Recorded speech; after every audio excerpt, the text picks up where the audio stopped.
Okay, folks, let's go ahead and get started.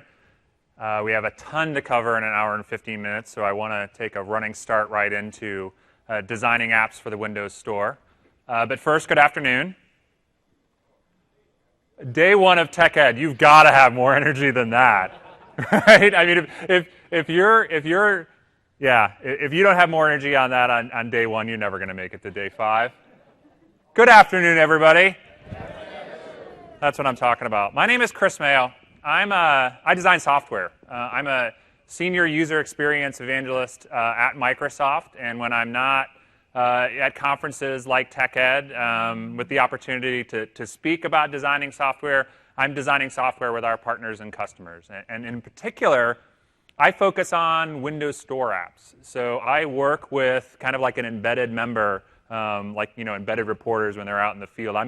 I'm an embedded Microsoft UX designer / developer, and I embed myself into various teams with customers that we're working with on creating apps that you probably see in the Windows Store today.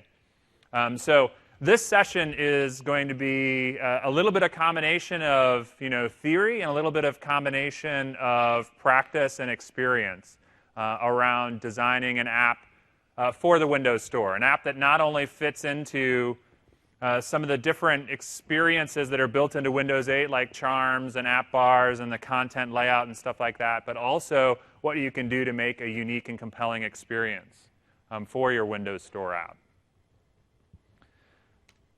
So we wanted to do something really, really different with Windows 8. And with each release of Windows, there's kind of like that expected, improvement in performance and improvement in manageability and improvement in, securability and various features like that.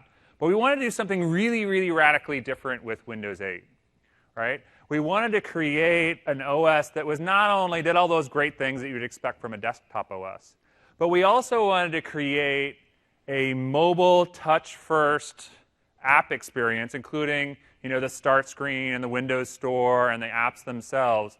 So you could also have an OS that you could pick up in a device and just use touch and have this really great touch experience. And there was a lot of things that we built into Windows 8, like the charms bar and this concept of an app bar and the way that content is laid out in really a content-first or a content-centric way. And we baked that right into Windows, and we built it right into the platform and make it easy for you to develop apps that kind of met that aesthetic and participated in some of those Windows experiences. Well, now, me as an app designer, or you sitting in the audience as an app designer or an app developer, you also want to do something that's really, really unique, right? That your users are going to fall in love with. They're going to download your app, millions of times and rate it 5 out of 5 stars. They're going to tell your friends, and you're going to drive a Ferrari and make more software and buy more Ferraris and all that stuff. All that stuff's going to happen. You can just trust me on that, right? And there's a couple of things that you need to do to make that happen, right? Well, one is your app needs to be unique, right, and needs to be compelling, right? And there's also an opportunity for you to fit into, kind of in this Venn diagram up here on the stage or up on the screen, some of those Windows 8 experiences. And that's going to do something very, very cool. We wanted to build things like app bars and charms and this content-centric UI and the touch language and stuff like that. We wanted to build that into Windows 8 so every Windows Store app was instantly familiar, right, to all the users. So, like, for example, when they wanted to go find settings for the app and how to configure the app, they didn't have to go and search around in each individual app they download from the Windows Store. They know that if they want to configure the app, they can just grab the charms from the side, grab the settings charm, and they'll find all the settings for the app right there. Well, that makes your app instantly comfortable, and it makes users confident, and it gives users an opportunity to fall in love with and discover all the great things that your app does. Again, so they fall in love with your app, they download it a bunch, they tell their friends, they rate it 5 stars, and you drive a Ferrari. So what we're going to be talking about during the course of this session are what are those things in that center of the Venn diagram, right, that you want to design great experiences for, so your app is not only unique and compelling, but it's also familiar and gives users confidence. So they feel like that this is just a great extension of the Windows 8 experience, and they kind of know how your app works, and they can just get started, using it. Okay? And that's a core element of great Windows Store app design. So let's kind of dive into a demo scenario, and we're going to be talking about some of the different elements of the design that we came up with for this admittedly very, very simple app. It's called Contoso Cookbook. It's a very, very simple app, and it's very, very scope, but it shows all of these different aspects of designing a Windows Store app in one app. And we'll talk about some of the decisions that we made on the design team in designing this application, and what are some of the trade-offs that we made, and how did the app end up looking the way it did. Just as an example of a conversation that we're going to have together about some of the design decisions and design opportunities you have with the Windows Store. So let's just look at the app right quick. And I assume everybody's seen Windows 8 before, right? And seen Windows Store apps. So raise your hand if you've seen Windows 8 before. Yeah, everybody's seen it. So I'll just focus on the app, and we'll just go buzz through the app really quickly, and then we'll start talking about all the different things that we did to design this to make it a great Windows Store app. So here it is right here on the start screen. I'll go ahead and launch the app. There's my splash screen with a little pinwheel to kind of show that I'm loading up some data. Now, Contoso Cookbook is a cookbook application, but we wanted to be a little bit different. We wanted to kind of merge that, hey, I want to find a recipe that's really, really good and tasty that I want to make. And I also share recipes with my friends all the time, and we exchange recipes, and I sometimes like to see what my friends are cooking and stuff like that. So we added a social element to it. So it's cookbook plus social. And we'll talk about how we came up with that idea here in a minute. But if you look at Contoso Cookbook, like a lot of Windows Store apps, you can see that it's content-centric, that all of the different data that you might expect, or the different content you might expect, like, hey, here's some featured recipes. These are the new and different recipes that are coming out, and the Contoso folks would want to editorialize this section to say, here are the new recipe packs, or here's some new recipes that are available. I have the social feed, so what's going on in my social graph of friends with Contoso Cookbook. I can see I have a new invite from Carrie to be her friend. I can see that Tom purchased the Italian recipe pack. I can see he also reviewed Bouillabaisse. I can see kind of that feed of what my friends are doing, right? So if my friend reviews a recipe, maybe I want to go try that out. If I haven't purchased it yet, maybe I get an opportunity to purchase that recipe. Contoso Cookbook makes some money. I can mark recipes as favorites. I can add recipes, my own recipes to the catalog. I can go through and browse recipes, like go into Chinese cuisine and then see, oh, here's steamed bun baos. And then I can make this recipe. I can see all the ingredients. I can see all the different steps for it. I can see reviews, and I can go ahead and just review the recipe right here just by typing on the screen. If I was doing touch, or I've got a keyboard up here, right? Read different recipes. I can navigate back to the beginning. Like, check out my profile, all my friends, accept these friend invites and so on. Right? So I just accepted Carrie, and now she's my friend. And then I'm interacting with all the charms. So if I'm searching, I had a lot of tomatoes on hand, and I wanted to make something with tomatoes in it, I could see, all the recipes that have tomato or Tom in the title. I could see everybody that's got, tomatoes as some of the ingredients if I wanted to use those. If I was searching for my friend Tom, I can see that Tom is one of my friends, and so on. So that's my app, right? And that's kind of the finished product. That's where we ended up. And admittedly, it's really, simple, straightforward concept, straightforward, as far as layout, but things like app bars and navigation and so on. We built all these different aspects of a great Windows Store app into this app, right? So if I go back to my slides, let's talk about how we actually designed that app. So a group of UX designers and myself at Microsoft actually sat down and went through the entire process using the UX guidelines that are up on design.windows.com. And designed the app from start to finish. So we came up with the idea, information architecture, screen layout, all the interaction, and so on. And one thing that I've noticed more than anything else that determines the success of building a mobile application in general, if not a Windows Store app in specific, is having, one, a great idea, right? And then two, being very, very, very focused throughout the design and the development process on reinforcing that great idea with every user flow and every feature that you build into the app, right? And this focus on greatness really, really helps you have, a mobile touch-based application that's focused and easy to use and just easy for users to kind of get into the flow of the app. I'm always kind of concerned when we start like the design or the development process and people are talking about the 10 features they're going to implement rather than what the app's going to do. So usually when I'm designing an app, I'll go through a process sitting down with the team and really start talking about what's this app going to be great at, right? And we'll actually come up with a great at statement on the app, right? And then we'll go through, so what is this app going to be great at? How is it going to be different and unique from every other app in the store?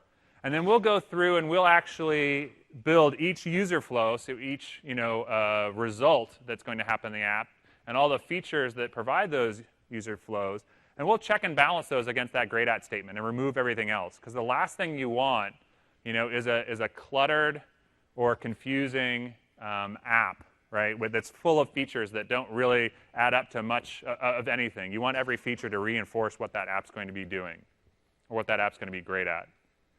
So this is what we came up with Contoso Cookbook.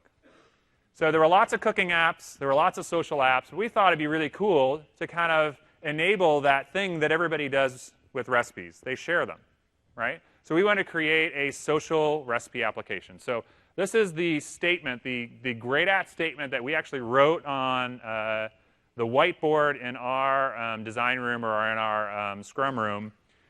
And it says, Contoso Cookbook is a great app at helping friends discover, prepare, and share recipes. That's what we wanted to build. And through the entire design process and development process, we checked and balanced every user flow and every feature against that statement. So when we were coming up with the user flows or the end results that users should be able to accomplish within the app, we checked it against that statement. So this is what we came up with. We brainstormed over it was 80 different features and user flows, and we whittled it down to 3 user flows and a bunch of features that supported them. But this is what we wanted the app to do. And we'll be, as we go through this presentation or go through the demo and talk about these design elements, we're going to check, we're going to come back to this, and we're going to check and balance what we're doing against these statements. So find a recipe that I want to make, prepare that recipe, and share my cooking experiences with friends. Right? These are the things that I want to enable in my app. And then I went through it and actually brainstormed a bunch of features that would support those user flows, like browsing recipes. Maybe I want to browse by cuisine or filter, sort, search. I want to be able to search for recipes by title, cuisine, ingredient, manage my favorite recipes like adding a recipe or add or remove a recipe from my favorites list. This all supports that browse recipes or find recipes that I want to make scenario. Preparing a recipe is seeing ingredients, seeing the origin of the recipe, maybe viewing photos to see if it looks tasty or not, right? Sharing cook experiences is me, being able to update my photo, invite or accept and reject friend requests from other people, and then share my recipe activity, like writing a review or adding a photo and so on, and have that show up in my social stream that all my friends see, right? And again, this is something that I find really, really helpful to do early on in the process. And then check against that during the course of not only the entire design process, but also the development process. Because that helps you keep focused, right? And when you're talking about a touch mobile UI that maybe people are using while they're in the kitchen, they want to have a mouse and keyboard, or maybe they're sitting on the couch kind of a thing, it just helps you be focused, and it helps the app provide a really, really great experience. So the next thing that you're going to notice when you're looking at Windows Store apps is they look radically different than any other software you've probably seen before. And it's all about the content. It's all about the content and the UI that supports the scenarios. And in real estate, they say the most important thing is location, location, location, right? Ha, ha, ha. It's kind of the same thing for Windows Store apps. The most important thing in Windows Store apps is the content, the content, the content. And if you look at, apps in the Windows Store, like let's look at the sports app. I mean, you'll notice here that the content that's supplied, or the UI that's supplied on the page is all about their core scenarios, right? So what would the core scenarios be for a sports app, right? A sports news app? Well, it'd be, reading news stories, and then probably customizing the news feed so you get exactly the news stories that you care about, your teams, your leagues, and so on. Well, if you look at the UI for this app, you can see here's a news story, right, on the Heat, the championships. Here's a little unboxing type of app that lets you take a tour of the app, add your favorite sports, right, and then dismiss that once you know how to customize, you've done the customization. And then all the different places that you can sit there and go into the different leagues that you care about, like the NHL, and see what's going on with the Stanley Cup and so on. Well, the same thing with Contoso Cookbook.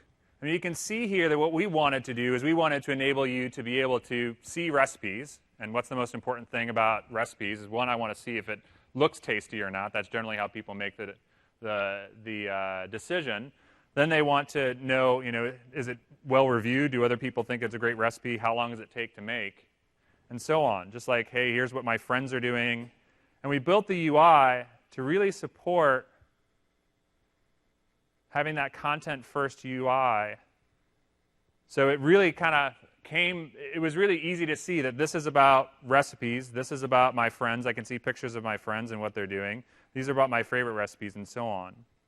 And there's other things that you can do in the app, like mark a recipe as favorite or pin it to the start screen and stuff like that. And all those features are there, right? But the thing that we wanted to do is kind of that 80-20 rule, where let's make sure that the primary thing that people want to do as far as see recipes and prepare recipes is really easy for them to do without a lot of clutter on the UI. Okay? So when you're designing those pages, I mean, it's easy to kind of fall in love with that context-centric UI. I mean, when I'm thinking about recipes and I'm thinking about food and I see, first and foremost, that photo, a quick description, some reviews, and, some data about how long it takes to make, it's really easy for me to see whether that's, a recipe that I want to make or not, right? But there's other features that you might be thinking about, like how do I lay out that content in such a way without using like grid lines and boxes that maybe I did on desktop apps, right? How do I make that application easy to navigate, right, without putting a bunch of tabs on the screen, or without having like a bunch of links like read more and stuff like that, all these things that might kind of clutter up the UI and distract from the UI. And then how do I provide all the commands that I'd normally provide in a UI, like being able to mark something as a favorite or being able to pin it without putting a button on each individual recipe that says, hey, this could be a favorite, or this could be pinned to the start screen. Well, when we're creating a content-centric UI, what we want to think about more than anything else is only put the core UI elements on the page, right? So for us in Contoso Cookbook, what we really wanted to do is we wanted that image and the title and the review data and the preparation time to really be what people see first and what people notice first, so they can decide whether they care about that recipe or not. And all those different elements of UI, as far as the layout, the navigation, and the commanding, we wanted to use some of the UX guidelines that were created for Windows Store apps to provide all those features, but to do it in such a way that that content really, really shines. Okay? And that's what we're going to be talking about the next couple of slides, is how to do that. How do I create layout using the content itself without using boxes and group boxes and lines and grids and so on? How do I make an application that's easy to navigate without having to have like a bunch of tabs or a list control and stuff like that? How can I build that navigation directly into the content? And then commanding. How can I use like either direct manipulation or on-demand UI to have all those same features that I need to support my user flows or my user scenarios without littering the screen with a whole bunch of buttons for every single thing you can possibly do? Okay? That's what we're going to talk about. So first, let's talk about layout. So if you have designed for the web before, if you designed for print, you're probably very familiar with the concept of using a grid to lay out your UI. And in Windows Store apps, this is no different than either of those, where we're really using a consistent grid, positive, negative space, and then the content itself to lay out the content. We use the content to actually structure the page. And we can do some interesting things like use size and position to kind of emphasize some content versus other content. But the content itself provides the structure of the page or the structure of the app. If we do that in a very, very consistent way across all the different pages, it's got a nice, clean, and quality look to it. So when we think about the grid, we need to think about units. And we're all familiar with pixels, right? And pixels are awesome, but when you're talking about working across different screen sizes, you don't want to work in pixels themselves. You want to think about units and subunits. And we'll talk about scaling to different screen sizes and scaling to different screen resolutions here in a minute. But by default, you want to work in a 20 by 20 pixel unit. We'll call that a unit through the course of the discussion around layout and scaling. And then subunits, so 5 pixel subunits. And again, it might sound kind of strange when everyone's familiar with pixels to be thinking about virtual pixels like units and subunits. But when you're dealing with different screen sizes and you're dealing with different screen resolutions, how many pixels are on the page, this becomes very, very important. Okay? And when we talk about that in scaling, you'll see exactly how that's implemented when you actually go to build the page. Now, in my application, I want to have a consistent header. I want to have a consistent silhouette, which will consist of a header and a margin and so on. And I want to do this so the title of the page, whether it's my brand or that particular thing that I'm looking at, just like when I'm looking at a magazine, I see the title of the article. I know that this article is about that thing that's in the title. I want to do the same thing with my app, right? And by default, the templates put the header 5 units from the top. That's the baseline of where your logo would go, or the text of the title of the page, and so on. And in your design, that might end up being a different header position in your app, and that's fine. You're going to decide that when you're branding or designing your pages, right? But use it consistently across all the pages, right? This is a great default to start at, but if you have some other direction that you want to go for the branding of your app, do it consistently so that title always shows up at the same place. And if you look at the Contoso Cookbook app, we were very careful to make sure that Contoso Cookbook, the bottom pixel there and the bottom pixel of that profile badge, that always showed up in the same place, whether I was on whether I was on a cuisine page or I was on one of these recipe pages, or even in the profile page, right? And the reason why is that kind of gives a feeling of quality when you use those units consistently. If users move around pages and things kind of get moved around and kind of jumbled, it kind of makes them feel like maybe something's wrong with the application, or maybe something's wrong with their machine, or so on. So you also want to think about having a consistent margin. And this margin, again, gives you a place to anchor the content on where the content starts on every page. It also enables this bump.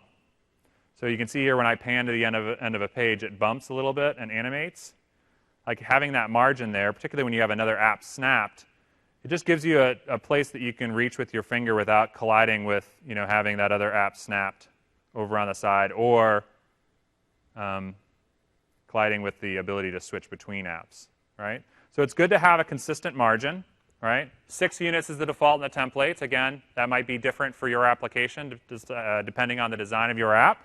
But go ahead and make that consistent across all the pages in your app. And same thing with the content region. Again, by default, it's 7 units from the top. This might be different for your application based on the scenarios that you're supporting. But do it consistently so people always know where exactly to look for that start of the content within your pages. And then you can use the content itself to kind of structure the app and structure the page by using the images, the text, and so on, and then positive and negative space. And that's just the space between things, right? So if you look at that first column of images there and then the text next to them, that 10-pixel margin, or that 10 pixels between them, shows that they're related, versus the next column over, that next blue column, that's 80 pixels. And that shows that these are 2 different lists.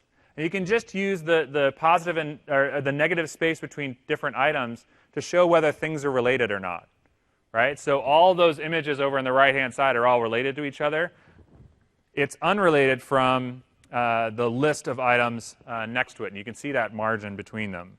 And again, we did that in Contoso Cookbook because we wanted to show the difference between different sections like featured and what's new versus things that are related, like all the things within what's new. Like the smaller margin between, you can see that these are items that are related to each other. And we can just do that just by varying the space, right, and the space between these elements. Okay? So another tool that we can use to structure our application is typography. Now, what you want to do within a Windows Store app is use typography to kind of build an information hierarchy or an information structure of your app. And you do that just by using a small subset of fonts and using them consistently across the entire application. So just like when you're glancing at a magazine article and you see the title of the magazine article in a very big font and all the different subsections of the article in a smaller font, and then the actual text within the article in a font even smaller than the sections, your brain actually sees a hierarchy and sees a relationship amongst that data. And it's the same thing within software, same thing with Windows Store apps. Now, by default, the templates that ship with Visual Studio support the Sego UI font. You can use whatever font you care to use. You, of course, want to make sure that it's licensed for distribution with an app. You also want to make sure that it's optimized for screen readability for use in software, right? But other than that, it's really up to you to use the font that reflects your brand and your application. The one thing that you do want to do within your application is use a subset of fonts across a type ramp to show the relationship between the page headers, the subheaders, body copy, and any tertiary info or any extraneous info within the pages.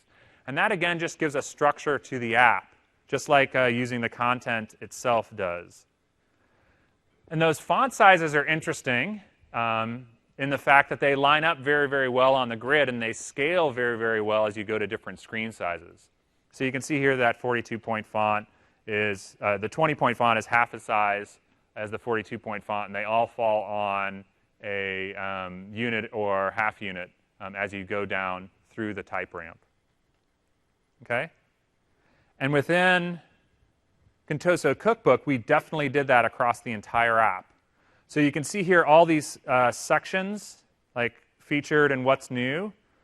That is always a 20-point font across the entire application. And then the names of different people or different recipes and so on, that's an 11-point font. And then we have, if there's any really tiny details, attributing the photo or something like that, we use a 9-point font for that. But we used it consistently across the entire application. So it was really easy to see kind of the structure of the information and what was related to what, right? Whether I'm in a recipe or whether I'm within a review and so on, okay? Again, it not only provides a structure, kind of the skeleton of the app, but it also has this feeling of quality. If the fonts change from size to size, from page to page, people kind of pick up on that, and it makes them feel like maybe the quality of the app isn't that great. Okay? So the next thing I need to think about if I'm building a content-centric UI is how do I provide navigation? And maybe I did this in the past by providing a list box of all the different things or all the content that might be in the app or all the different places I can go. Or maybe if I had tons of information that wouldn't fit on a page, maybe I'd start adding tabs so people could switch the different tabs and so on. Well, navigation in a Windows Store app is built into the content itself. And again, that makes that content-centric UI possible. And you want to create a navigation scheme within your app that makes it very easy for people to discover all the content and all the features within your app, right? And do it in such a way that it's instantly familiar to them. And you do that by leveraging some of the built-in navigation patterns and built-in navigation controls that are supported within the Windows Store app design language and APIs. Okay? So the first thing that you need to think about when designing your Windows Store app is the content itself is a navigation element, right? So for example, if you've got more content or more stuff that's going to fit on the page, rather than littering the page with a bunch of tabs and taking up a whole bunch of space, right, you can use that horizontal pan and just lay the page out this way and use panning as well as a peek to let people know that there's more content, and they'll automatically know to grab their hand and drag over to the side. right? And if you look at Contoso Cookbook just from the home page, right, I know that there's more content here because I can kind of see that peak over the side where Tom and Aaron's photos are kind of obscured. And that kind of lets me know that, hey, by the way, there's more content over here. Oh, look, there's favorites, there's my recipes, there's all recipes, then all these recipe groups, right? Which is a much better solution than having a tab on the page, a bunch of tabs that are, taking up like this entire top of the page, and then having tabs where I can switch between all the different sections. I just use this concept of panning and this ability to show multiple panned pages and then different sections to provide that same kind of a ability to show more than one page worth of content. Right? The other thing that I can do within my app is leverage navigation patterns and common navigation controls that your users will know just from using Windows 8, right? And they'll instantly know how to navigate your application. And if they're comfortable navigating your application, they're going to automatically want to kind of just discover new content, just kind of navigate around to see what's going on in your app, what features you provide, and so on. So what are those navigation patterns? Well, the first is the flat pattern. And you see this in the Windows Store app, the IE10 version of the Windows Store app, the touch version of IE10. Where you can navigate from page to page just by clicking on links, and if you want to add tabs, you swipe up from the bottom and see the top app bar, and you say, give me a new tab, here's the URL, and then you can switch between the tabs just by grabbing the app bar, that top nav bar, and switching between them. And that's all about fast switching between totally unrelated things. Well, the hierarchical pattern is all about navigating related sets of data. And most applications, with the exception of like games and document management or document creation apps, most applications will follow this hierarchical pattern. Okay? And when you look at this hierarchical pattern, it's kind of a hub and spoke model where you have the hub page, right? And this is the page that gets shown when you launch the app.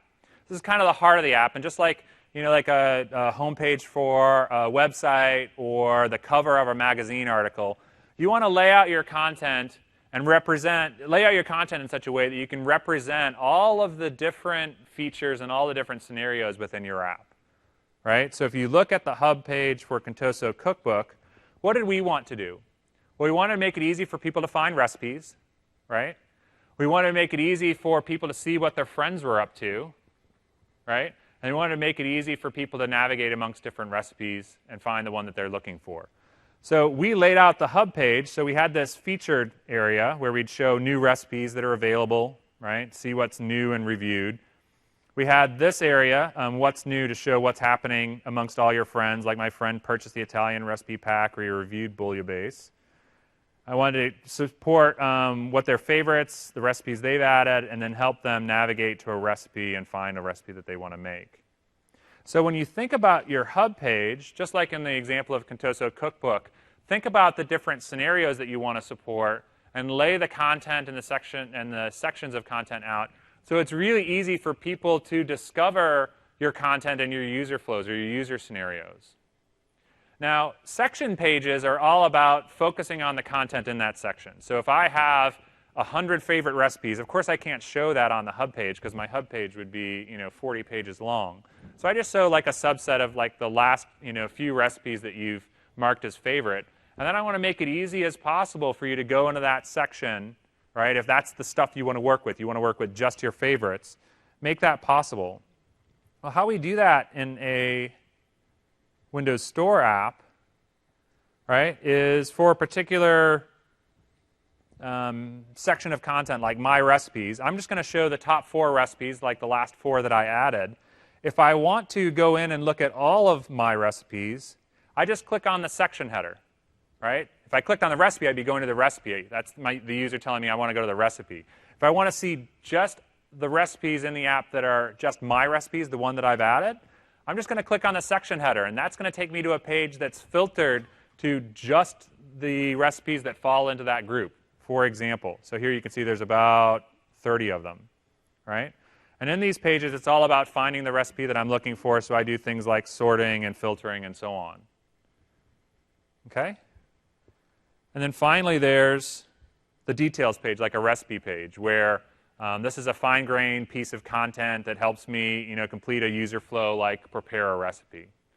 But if you structure your application in this way, users that have used Windows Store apps, like the Bing News app going into the NFL, then going into their particular favorite team, then that article for that team, and then going back up through the stack using the back button, they'll know how to navigate your app. It'll be instantly familiar to them. Right? So section navigation, just make the header itself a navigation element. So if they tap on that, they can go directly to a filtered page of just the stuff in that section. You can use a caret or a branded element to show them, like we have here, that it's that there's more content than just what's on that hub page or that particular page. It's a visual cue to tell them to know that, hey, I can tap there and see more content. The back button gives users that sense of confidence. If they feel like they can go anywhere in the app and just look for the back button and hit that to go back to the hub page, to go back where they started, they're going to have that sense of fearless exploration. They're going to know that they can go and just kind of tap around and tap on content and go and explore, knowing they can always get back to the start. Like they don't have to worry about getting lost. The app bar is a way to provide more sophisticated navigation than just being able to tap on something to navigate to it and to go back. In Contoso Cookbook, we wanted to make it as easy as possible for people to, once they're familiar with the app, navigate to the various sections as quickly as possible. So if I wanted to go to Italian, or if I wanted to go to Chinese, or if I ever, from anywhere in the app, wanted to go home, we just built that little app bar at the top that gave them the ability to navigate wherever they wanted within the app very, very quickly, right? And users, generally, when they start using the app, they'll kind of go through the hierarchical model until they learn kind of how the app works. And then after a while, they're like, no, I really feel like Italian tonight, and they'll just go directly there. And that's a great reason to do an app bar. And that's why we do it in Contoso Cookbook. Okay? And then semantic zoom, again, this is a really cool experience built into Windows 8, not only from the UX guidelines perspective, but from the platform perspective, that gives you the ability to have a hierarchical model where or a content model where there might be pages and pages and pages of content that the user can flip through, rather than, again, littering the page with tabs and list boxes and so on. But if they want to just navigate to one particular section very quickly, they can. And if you look at Contoso Cookbook, we have 1, 2, 3, 4, 5, about 5 pages of paintable content just on the hub screen, right? And if we wanted to make it possible for people to jump around on that hub screen and navigate just to the German recipes if they'd like, we do that through semantic zoom. And the gesture there is just a pinch gesture, and then they can navigate all of the content in the app just on 1.5 pages. And it makes it really easy for them to navigate around different areas within a large paintable page, right? So what we did with Contoso Cookbook is we definitely wanted that because we knew over time we were going to get lots more sections of recipes and a lot more recipes. We wanted to make that easy to navigate. So we designed a semantic zoom that not only let you pinch down and see all the different groups, but we also put details within each group so you could see how many recipes are within each group, right? So you could see that there's 4 recipes in there that are available. Okay? And that's just a different semantic view of the data within the app. Okay? So I've kind of done all the navigation demos, so you get a good feel for what we wanted to do with Contoso Cookbook. In Contoso Cookbook, we were definitely a hierarchical model. We had, the hub page, we had the what's new page, we had the my recipes, the favorites, and then the different cuisine sections. And then on each page, we did implement that back button so you could surf all the way down to the bottom and get quickly back to the top, so it was easy to navigate the app. And then for users, once they started using the app more often, we added the semantic zoom and that app bar to make it easy to jump around the app and navigate very quickly. So the next section is commanding, right? So I've got a bunch of features, like I want to be able to mark a recipe as my favorite. Maybe I want to pin it to the start screen. Those are buttons or those are features in my app that I could put directly on the canvas. But after a while, they'd kind of water down the look and the feel of my app. So with commanding, what I want to do is use a couple of tricks to provide all those same features, but without littering my UI with a bunch of buttons and checkboxes and so on. I really want to just take those core scenarios and make those shine. And for us, that was finding recipes and preparing recipes. So with commanding, one of the tricks that you can use is direct manipulation of the content itself to provide a lot of these features. And probably the best example of this that I can think of is if you just look at the start screen itself, right? So on the start screen, you can manipulate these tiles and move them around, right? You can unpin them from the start screen. You can pin them to the taskbar. You can do all these different things. But if you look at the tile for Contoso Cookbook itself, you notice that there's not a button for any of those things. We use direct manipulation of just being able to select the item, in this case the tile, and show commands on demand. So rather than having a checkbox that I would check and a bunch of buttons across the top that said make it smaller, make it larger, turn live tile on, turn live tile off,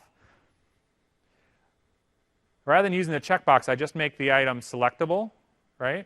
And if I wanted to move that tile around, again, rather than giving it a checkbox that I have to look at every single time I look at that tile, I'm just going to use direct manipulation. We have touch, and we have software, so I can just move this guy around, right?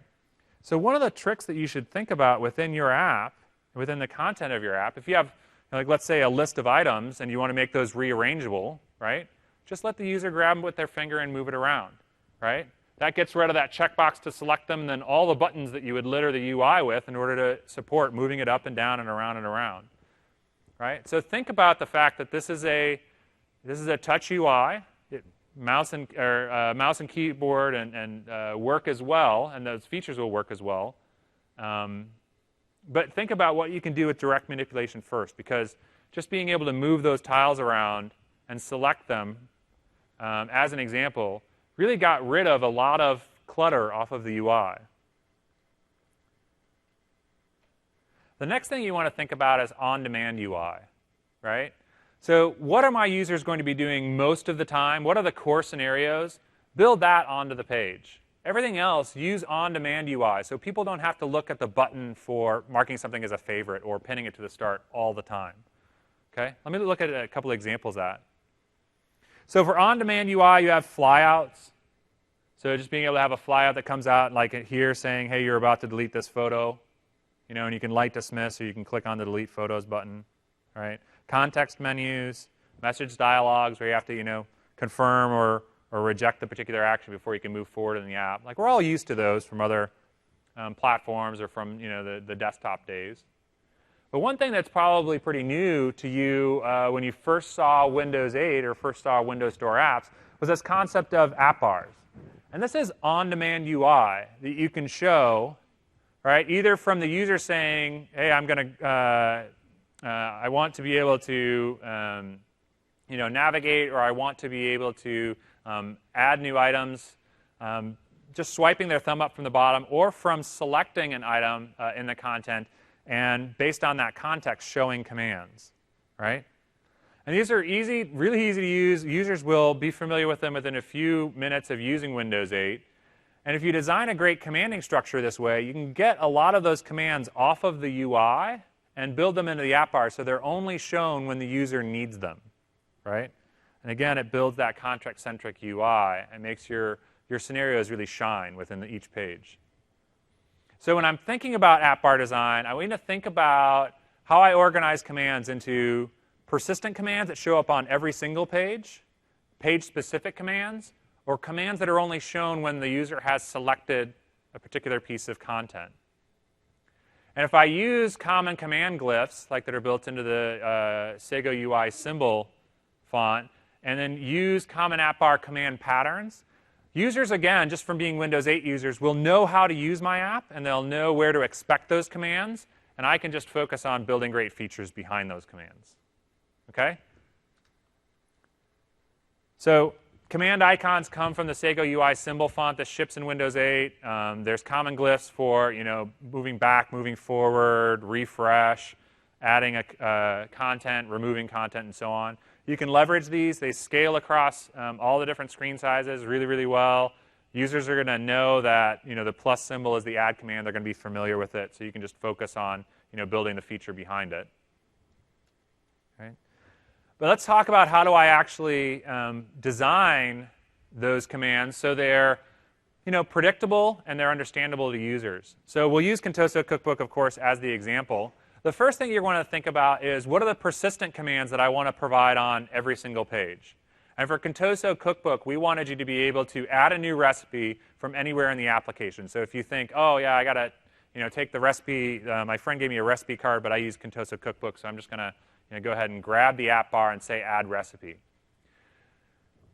These persistent global commands, they're always going to go on the right-hand edge. In particular, add, delete commands always go to the farthest right. And the idea behind that is users predominantly are right-handed.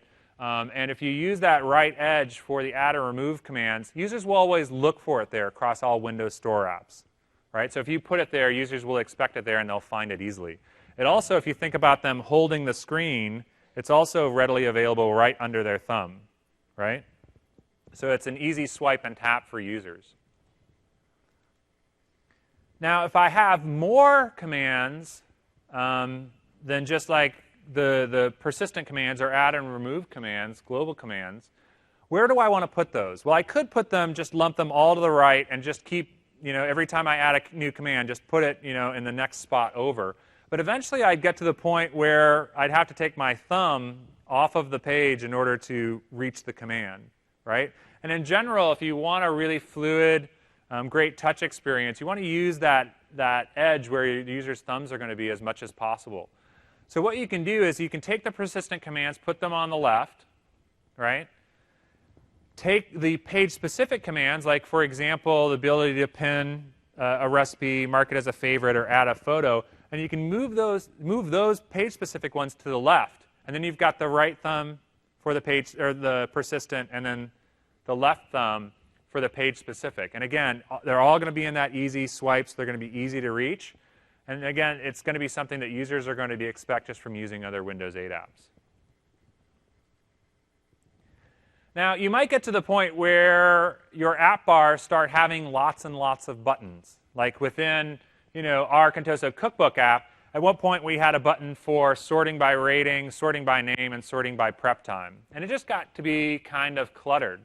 So what we ended up doing is actually having a menu, a text context menu, behind the sort button to make it easy to sort by all these different sort criteria rather than having a button for each one. And that just reduces clutter. And you can use either a context menu, which would be each command would be text, or you could use a flyout itself and put whatever control you want. It's just like a mini page on there as well. So you could use a slider to control like prep time, or if it was for restaurants by price and so on. And again, that just reduces clutter.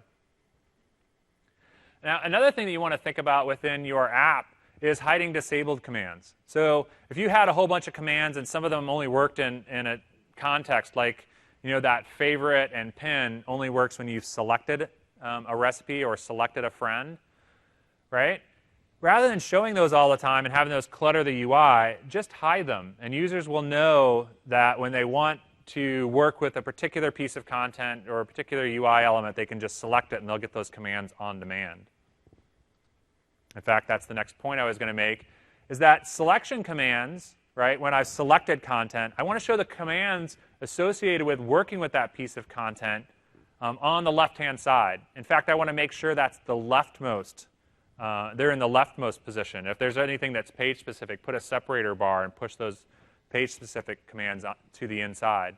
And the reason why is the user's told you something very, very specifically. They've said, I want to work with this thing or these things that I've selected. And so you want to make those commands as easy to reach as humanly possible. So we always put those to the left and push the other ones in, just so when the user selects something and that app bar pops up, they know exactly that the stuff that they can do based on that selected command is going to be right there under their left thumb. Okay? So let's look at this in Contoso Cookbook. So again, I'm just going to start from the home page. In Contoso Cookbook, we wanted to make it possible that you could add a recipe from anywhere in the app. Right? So that button exists on every single page. Right? But there were also page-specific commands, like if I was in My Recipes, and I wanted to look through all my recipes and determine whether I wanted to sort them by rating, by prep time, and so on. All right? That command is just specific to that particular page. But when I start selecting things, like this recipe, you can see here that I start getting the favorite recipe and the pin commands. And those are specific to the selection that I've made, right? So you can see the little ribbon come up whenever I select this guy and make it a favorite. And that's, again, on the left side, so it's really easy for me to get to. And if I go to a particular recipe, like steamed bun baus, you'll notice that some of those selection commands become page-specific. Why? Because when I was working in the lists, I would only show the commands based on me having selected a recipe of the 20 or 30 recipes that are on that page. Well, once I'm in the recipe, those selection-specific commands become page-specific commands. So we just put them automatically on the app bar so they were applied wherever I was within the app. Or whenever I was looking at that particular piece of content, like steamed bun baus. Okay? So the next thing that we want to think about is building a great touch experience. And if you play sports, you probably heard about people talking about like being in the flow or being in the zone, right? And a great touch experience really gives users to kind of the ability to really get immersed in your application. And maybe even, you know, if they're looking at sports stories and stuff like that, they're just enjoying those photos and those sports stories. They're not even thinking about the fact that they're using software. They're just thinking about that thing that they care about, their favorite sports team, their favorite player, and so on. And touch goes a long way towards that, right? If you provide a great touch experience and a great navigation experience, two particular examples, users are going to get lost in that thing that your app is great at. So what do I need to think about when I'm creating a great touch experience? Well, first, there's a touch language within Windows 8. There's 8 different gestures that you can leverage within your app.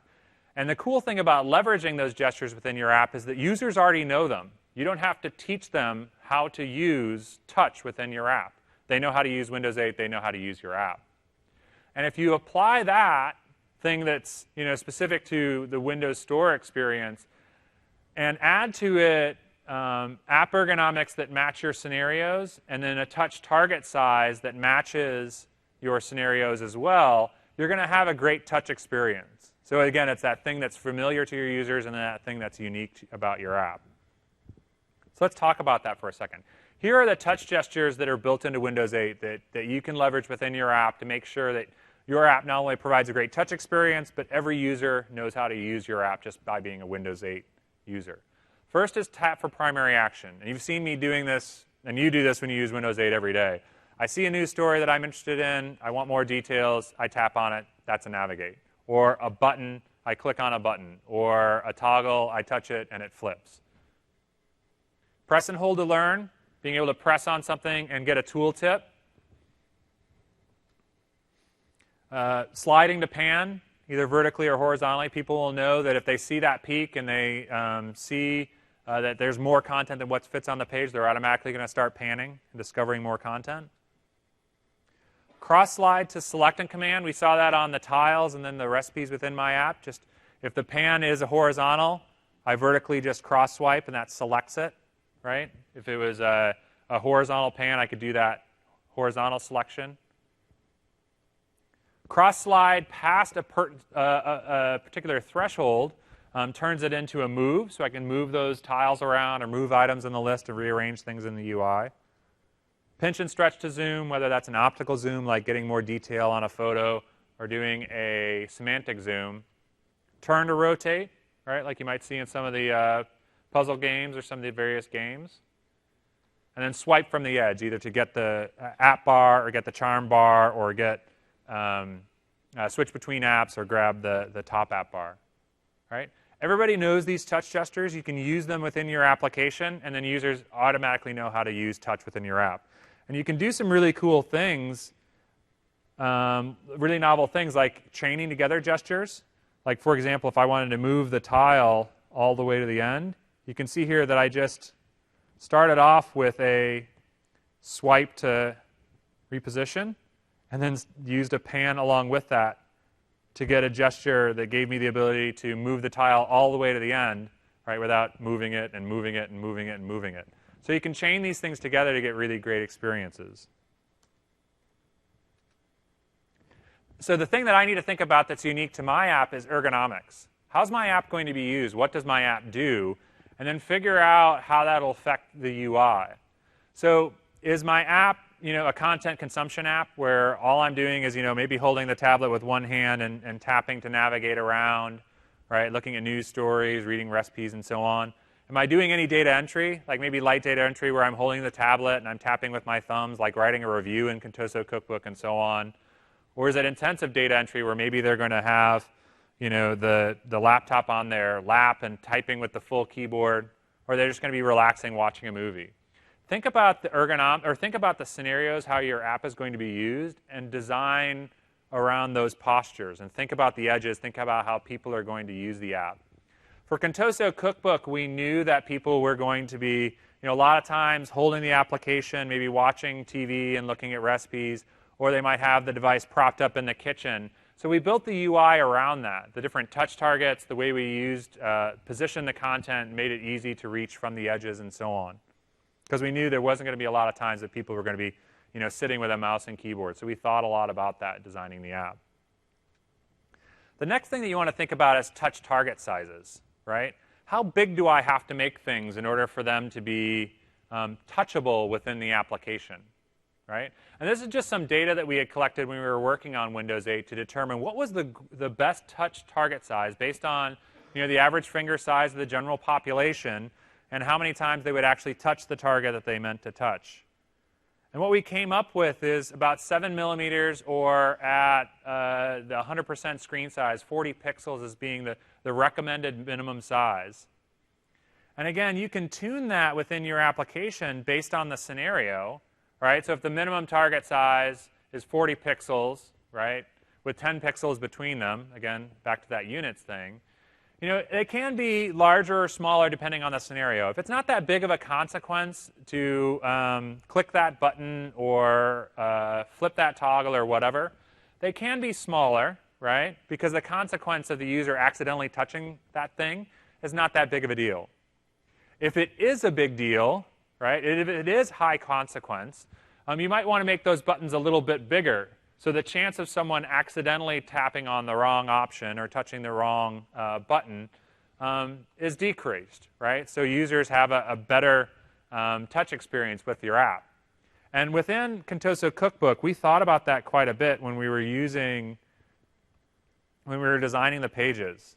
So there are a couple of different places. Throughout the application, we put a lot of the commands on the app bar. So if you were going to favorite this thing or pin this thing, we put it down on the app bar. But some things, like core scenarios, like being able to accept or reject a friend request, we put that directly on the page, because sometimes a recipe, most of the time when I'm using a recipe, I'm just going to navigate to it and look at the ingredients and then go make the thing, right? But for something like a friend invite, we actually put the controls directly on the page, because when I see a friend invite, the core scenario for that is, do I want to accept Carrie's invitation or do I want to reject it? Right? So we put that directly on the screen here with these buttons for accept and reject, right? And we tune the size of these and the distance between them to actually be 50 pixels. So it was very easy for the user to touch the one that they intended to touch, right? So if I accept that proposal to be a friend with Carrie, I can touch on it, because if I reject it accidentally, I'd have to go back and ask her to be my friend and stuff like that. So we thought that was a little bit higher consequence than the minimum target size, so we tuned it to be a little bit bigger so people wouldn't accidentally tap on the wrong one, right? Just like if you look at the What's New pages here, these content items are one of two things. Tom Berenger reviewed bouillabaisse. Do I want to learn more about Tom, or do I want to learn more about the recipe, right?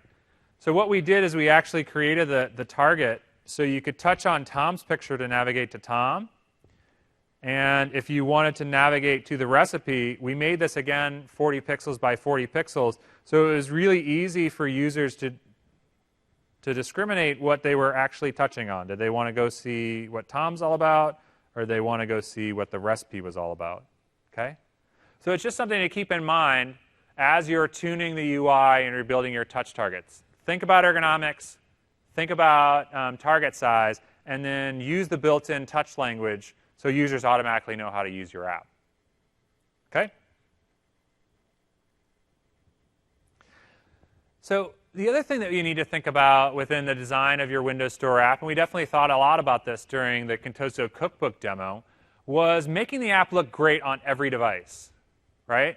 Because Windows runs on a myriad of different devices, whether it's, a 10-inch slate or a 27-inch monitor desktop, right?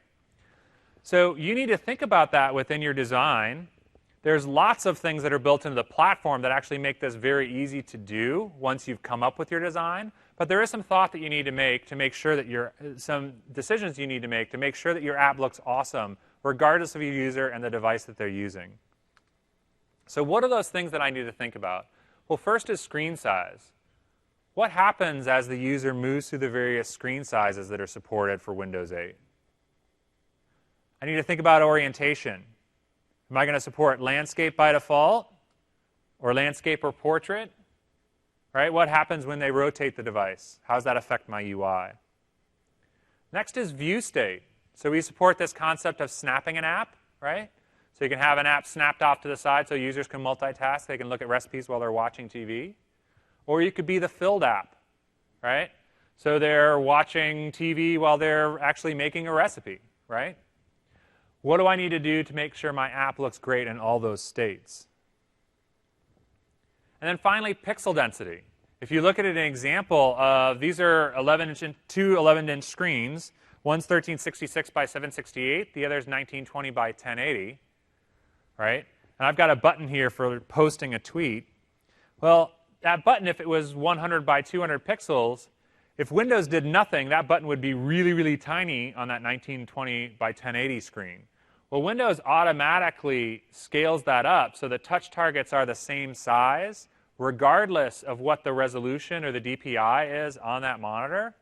Right? And it does that for fonts, it does that for vector graphics, it does that for things that you do within like your styling and so on. Right? But you need to think about that if you're shipping any assets that are fixed size to support all the different scaling plateaus so your images and your buttons and all that stuff that are fixed assets always look awesome. Okay? And we'll talk about that in the scaling slide here in a second. So first, screen size. When I'm thinking about screen sizes, what I really need to think about is how to create an adaptive layout. Right? What portions of the screen or the page are going to be fixed, and what are going to adapt as the screen size changes. And then I need to think about how will that affect the content itself. And I can use media queries, or in XAML I can use view states to adapt the content. Right? Is that image going to get bigger as the screen size gets bigger, or am I going to show more of the images? Right? And then I can use those media queries or view states to adapt the content sizes, the fonts, and the margins to have a great experience across all those different screen sizes. Now, a lot of this is built into the platform and built into the built-in UI controls, and I can leverage those in adaptive scenarios to make this easy to do. So if you look at just the base template for a split page, portions of this UI are fixed, like the header and the description over on the left-hand side, but the content area is adaptive, right? So I want to think about, as that screen gets bigger, what do I want to do with that adaptive content, right? Do I want to show more items? Do I want to show more white space? Do I want to show more content? Okay? So these are the strategies you should be thinking about when you're thinking about adaptive. Do I want to show more content? Do I want to make content bigger? Do I want to manage the white space? Or any combination of those. Right? So showing more content, like for this map, as the screen size gets bigger, I can just show more map. Right? That's really easy. I just set up star sizing that particular map control takes up 100% of the page. As the page gets bigger, I show more map, show more content. I may want to make the content bigger. So if I'm going from an 11-inch screen to a 27-inch screen, maybe that image, the one in the upper left-hand corner that shows all the trophies, maybe I want to take that from being 350 pixels to 500 pixels, right? And show more of that content, show more detail. I'm sorry, make the content bigger. Another thing that I might do is just manage white space. It might get to the point where I show the content bigger and get to the point where Going to a 30-inch monitor doesn't make sense to show even more detail of those images because they're already large enough. You don't want to overwhelm the user. Maybe I just want to manage white space at that point, right, and show more margins. Well, the built-in controls are great for doing this. The list view control will automatically wrap the content according to the size or the area that it takes up, right? Same thing with the multi-column control, right, where it's going to show more columns of text. So if I think about how my content's going to be laid out and either use like a stack panel or use the grid within a stack panel within XAML or the grid within HTML and CSS, I can determine how things are going to flow on the screen and then use these automatically flowing controls like multi-column text and so on and create a great experience for every single user across every single device. And if you look at an example of that with Contoso Cookbook, let me just go ahead and start the simulator. This is the simulator that ships with Visual Studio 2012. So here's Contoso Cookbook running at 1366 by 768, right, on a 10-inch monitor. Now, at a 12-inch monitor, we thought, you know what, it really doesn't make sense to do a lot of tuning for that. It's similar enough. So what we did is we just played with the margins a little bit. So, you know, the images were the same size, and we showed a little bit more margin on the top and the bottom, right? But when we went to a 23-inch monitor, right, again, we did a little bit of tuning. The images were large enough. The touch targets, everything looked great. So we just tuned a little bit over the white space. But by the time we went up to a 27-inch monitor, we actually wanted to show more content, right? So on, I'm sorry, the second example I'd shown, the images did get slightly larger, like the images of Steam Bun Baus and so on. Here, we made the images a little bit larger, and we're showing more content. So we actually tuned for both. So you can see here that I've got a lot more content that I can show across the page. And we did this, again, we designed for 1366 by 768 and then tuned via media queries or view states if you're coming from the XAML world to determine how much content we wanted to show or whether we wanted to show more content. And it just made for this experience where regardless of what screen size I was running on, it's always tuned for the device and looks great for the device. Okay, let's go back into the slides here. Another thing that I want to think about is portrait. Right? If I turn that device, how do I want to adjust my UI? And optimizing the content for a vertical arrangement, again, if I'm thinking in an adaptive world, like here in these, this is just the default template, I can automatically have the content flow for me and then use media queries and view states to tune things like the margins, right, and the space between items to be optimized for that vertical layout.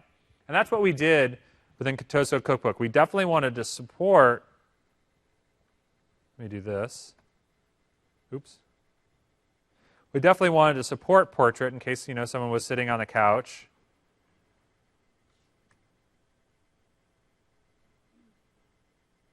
Okay.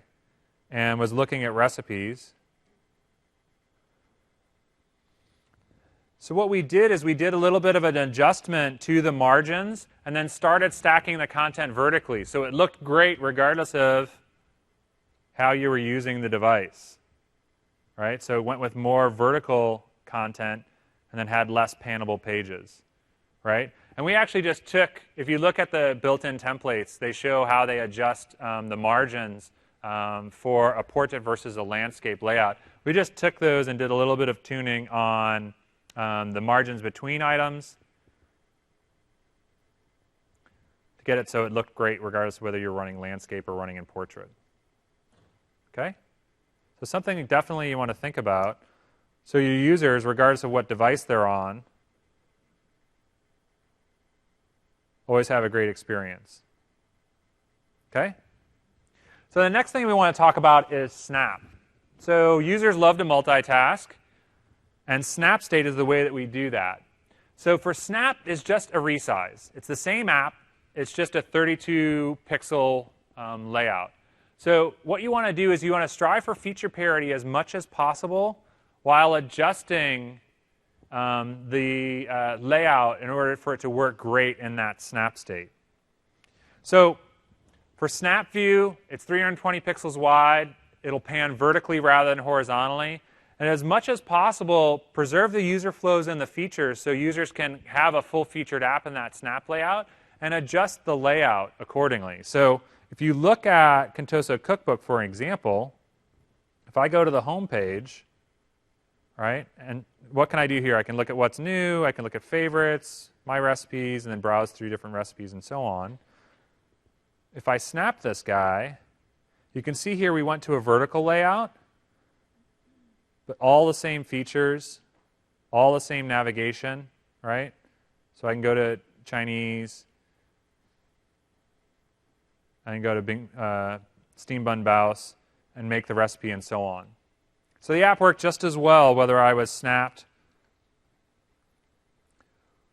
or whether I was running in full mode. Okay, so the next thing I want to talk about is the charms. So users are going to know what the charms are, and they're going to expect search features, share features, device control, and settings to live behind these charms. So how do I design for those experiences? Well, they're a core part of the Windows experience. If I build a great feature behind those, people will always look there first. So if I create a great settings experience for configuration of my app, I don't have to teach people where to find the settings, where to find the configuration of the app. They're automatically going to go to that particular control and find the settings for my app and being able to configure your app for their particular needs. So there's two different things that you need to think about within the Windows 8 world and Windows Store apps. One is contracts, which is about apps working together, right? Like the share contract or the search contract. And the other one is extensions, which is your ability to extend or customize a Windows feature, like being able to have your app show up in the app picker. So rather than just picking, photos from like documents or from documents or from the file system, they can actually pick from your app, like SkyDrive or like the Photos app. So an example of that is the search contract. Now, search is just it's a default experience. If you've got content into your app, you've got features in your app, providing people a way to find that stuff very, very quickly and very, very succinctly so they can kick off one of your scenarios is an expected experience. So what we want to do with the charms bar is make it easy for people to find the search feature within your app and leverage the search feature. So that's two different things that you need to design for. One is the results page. How do I show people results and give them the ability to narrow down out of that long list of things exactly what they're looking for? And then how do I integrate into the search pane? So let's just do that with Contoso Cookbook. So in Contoso Cookbook, what we wanted to do is we wanted to make it possible from anywhere in the application that I could search for either ingredients, recipes, or friends. So I had shown you if I search for Tom, right? The first thing that I've done within my application is I've integrated and designed a search experience within the search pane itself, right? So before my app is even launched and running, right? So I can sit there and say, hey, ingredients are some of the things that you can search for. Friends are some of the things you can search for. I can also provide a list of query suggestions in there. So if I wanted to build a list of ingredients like eggs and noodles and stuff like that, I could build that into the search pane. But once they click on my app to actually perform a search, now this page gets to be all about communicating back to the user that, by the way, you searched for Tom, my results are for Tom, right? And then give them the right filtering so they can find exactly the thing that they're looking for. For us, in Contoso Cookbook, we want to make it possible to search for people.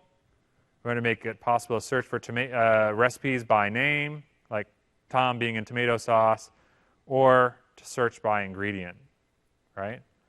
So the search charm takes care of how do they get to search, right? How do they kick off the search feature? And you, as the designer of the app, need to think about how do I design a great search experience, right, that fits in within the rest of my app and looks like my other list pages and gives people the right sorting and filtering to get down to exactly the feature that they're looking for. And then how do I integrate into that search pane? So I'm showing things like search suggestions, like ingredients, right? query suggestions, and so on. I'm actually going to go down to our final topic. We're kind of running out of time. So the last thing that I wanted to talk about quickly is the start screen, right, and tiles. So one of the things I want people to do with my app is I want them to launch it, and I want them to use it, and I want them to use it every single day, find new great content and new features, and so on. I want them to use the app so they tell their friends about it, and they fall in love with it, and they rate it highly, and then I get the Ferrari, right? So one of the easiest ways that you can get people back to using your app again is building a great start screen experience. People will go to the start screen every single day, right? And if all you ship is that default tile, like the Contoso cookbook tile that you see there, they're going to assume that nothing's happening in your app. And unless they're, happen to be searching for a recipe that day, they won't launch it. But what I can do is build a great live tile experience to reinforce those scenarios that we talked about earlier, to invite them back into the app, like you'll see with the Bing app and the Bing Sports app and the Travel app, where they're providing updates of the content directly from the start screen. Again, it's an invitation to use the app.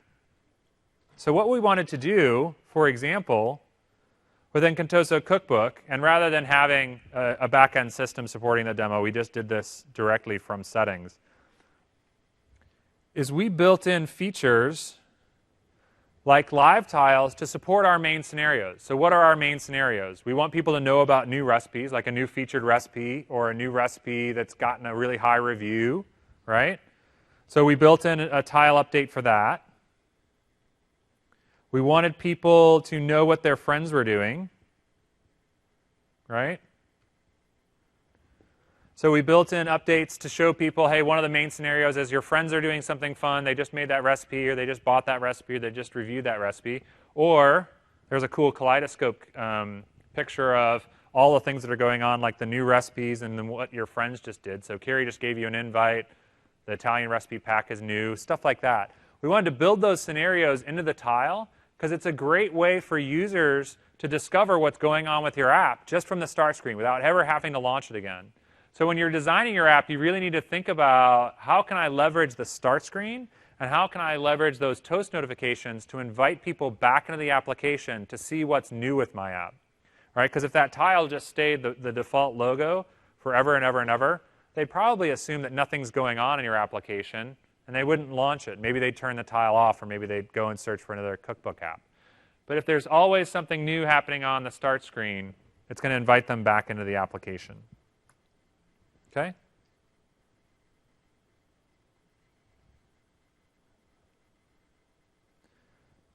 Okay, so let's wrap up.